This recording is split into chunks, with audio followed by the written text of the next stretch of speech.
Hey, what's up? So Stranger Things Season 3 just came out recently, and I thought it'd be a good time to hear your guys' opinions about what you thought about Season 3. Not just a heads up, there was probably going to be spoilers in this episode.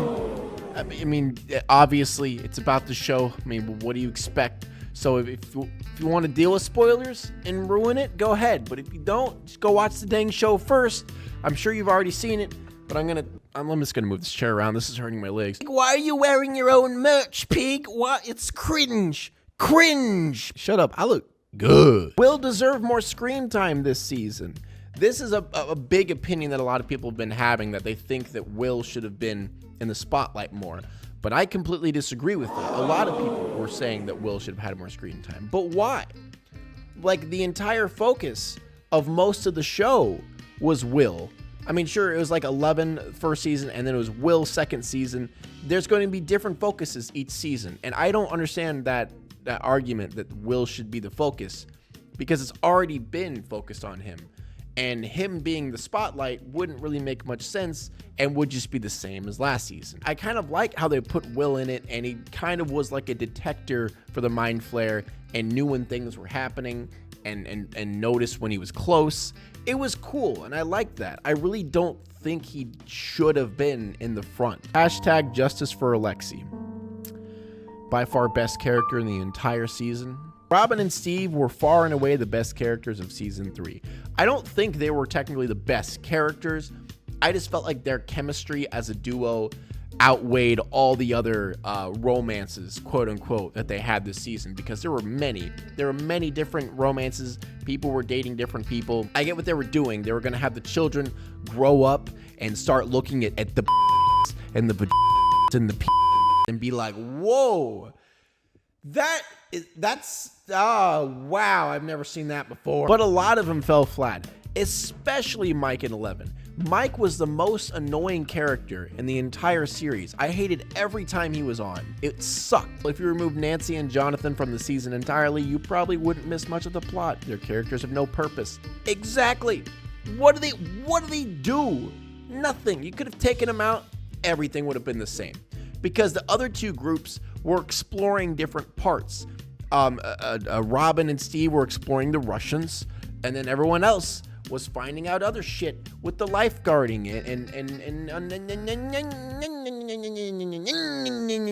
but I don't know, it always seemed like their story was just about them. It never really was about the season or the giant story that's enveloping. It's more of, oh, this is them. This is what they're doing right now. Sure, they find out some shit, but they find out the same shit that the other people are finding out. So why does it matter? Okay, giant spoilers. Spoiler alert. If you are watching this and haven't seen the show, this is a major spoiler. So don't watch for like the next 30 seconds. Hopper's death was the saddest shit I've ever seen. Really? You actually think he's dead? You think he's dead? No, I can 99.999% guarantee you that Hopper is not dead, because there are too many signs pointing to the fact that he's not. Because what does Stranger Things do when people die? They show it. They show the gore. They show the blood. They show the explosions. They show everything. They don't care, because that's just what they do on the show. They show it when someone dies. That's always been what they've done. So why would they randomly not do that for Hopper?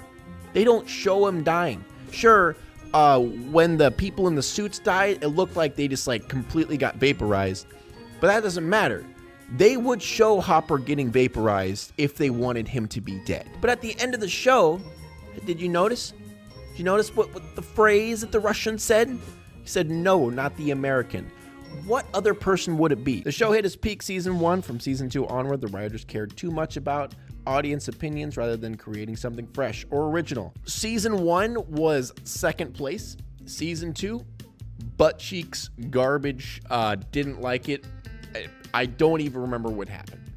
Except I remember the people who died, but that's basically it. The whole 11 thing with her like being a rebel and shit, I couldn't. It was too bad. But Season 1 and Season 3 are good for different reasons. Season 1 is good because it has a lot more mystery, a lot more horror value, than season 3 has. Because in season 3, the mystery, it's not completely gone, but you know, the story is unraveling. So you can kind of figure out what's going on. It's a lot less surprising what happened. But I didn't feel like the entertainment value went away because it made up for it with a bunch of different things that they did, with the romances, with the comedy, the dialogue. Villains continue to be one-dimensional and not scary. Okay, can we talk about Terminator Boy real quick? I hated him. I hated him so much, not because he was a bad guy, and I didn't like him because he was the bad guy. I don't like his character. Really? You went to that trope? The monotone speaking Russian that is like a jacked dude who's like the Terminator and walks slowly everywhere? Like, that's what he literally walks slowly everywhere. That is the dumbest trope ever. Sorry, but Hopper being able to go toe-to-toe with this Terminator-sized Russian, I just didn't like it. Sure, Hopper, it looks badass, and it was like some John Wick action shit, but goddamn, like, Hopper fought off like 4 or 5 different dudes and dealt with Terminator Boy and got off. Like, no. I'm sorry. Hopper felt more like a caricature than a real person with feelings and flaws this season until the last monologue.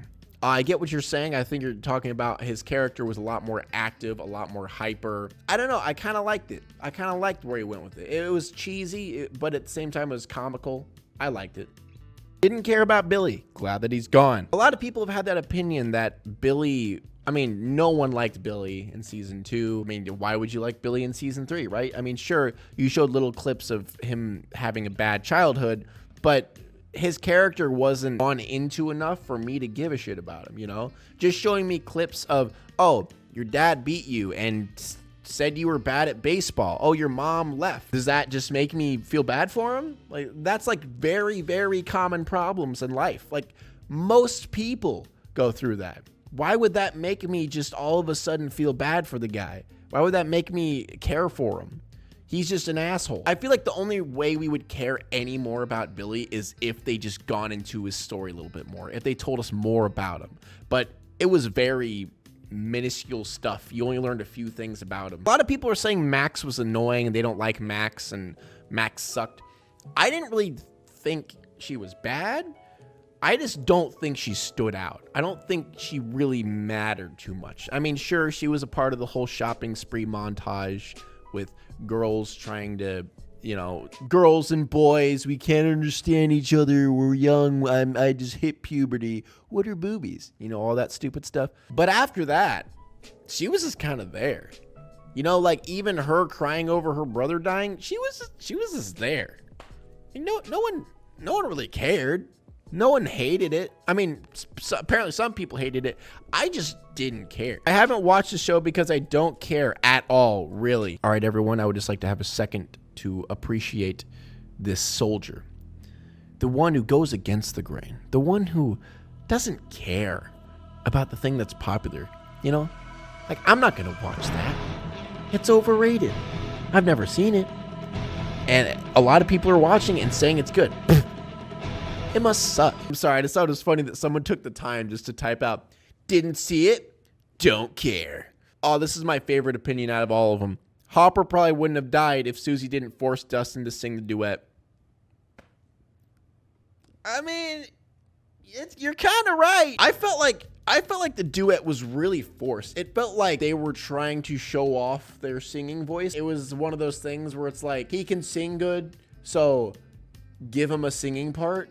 You know what I mean? I don't know. It felt really weird. I genuinely think it was just one of those things that, hey, this actor and this actor are decent singers. Put a song in there, bud, and make it last for 2.5 minutes. I mean, don't get me wrong. It was cute and it was good, but goddamn, it was too long, man. While it's a good concept and overall executed well to adapt to the 80s lifestyle and theme, the plot of the show is too safe and often leaves me unsatisfied. I just wanted to read that just to talk about the set and the scene. It's always so well done. Every detail is so good. The mall was incredible. The pool was incredible. Everything that they were wearing, everything that they were driving. I just wanted to take a second to gush about how well they did the set design and how well they did. Just the feel of the entire show was just so good. And about the whole predictable storyline thing, I mean, it was kind of predictable, but it's like, it was still good. You know, why does it matter? Everything feels tedious and pointless until all the storylines meet at the end. I feel like Jonathan and Nancy were the only ones that didn't matter until the end. But I feel like the other two groups had their own respective mysteries that they were solving, and they were different ones too. You know, like one side had no freaking clue that there were Russians opening a gate. The other side had no freaking clue that there was a giant monster that is making people melt that is about to attack them. You know, I feel like those two colliding were a good thing. But Nancy and Jonathan, no one gave a shit. No one cares about them, you know. So all in all, season 3 was definitely my favorite out of all the seasons that I've seen so far. I was the most interested in season 3. I guess you would call it from worst to best, season 2, season 1, season 3. If I would give it a rating, I would give it around 8.5 out of 10 because there are a lot of the whole relationship things that really annoyed me. It's not that it annoyed me because it was relationships. It annoyed me because of how they portrayed them and how they, it was just really annoying a lot of times, and they didn't write them in too well. Some of them were written in pretty well, but a lot of them were just seemed forced and made me, for lack of a better word, cringe. But thank you guys for watching this episode of Your Opinion Doesn't Matter. I'll see you in the next one. Kiss, kiss. Bye-bye.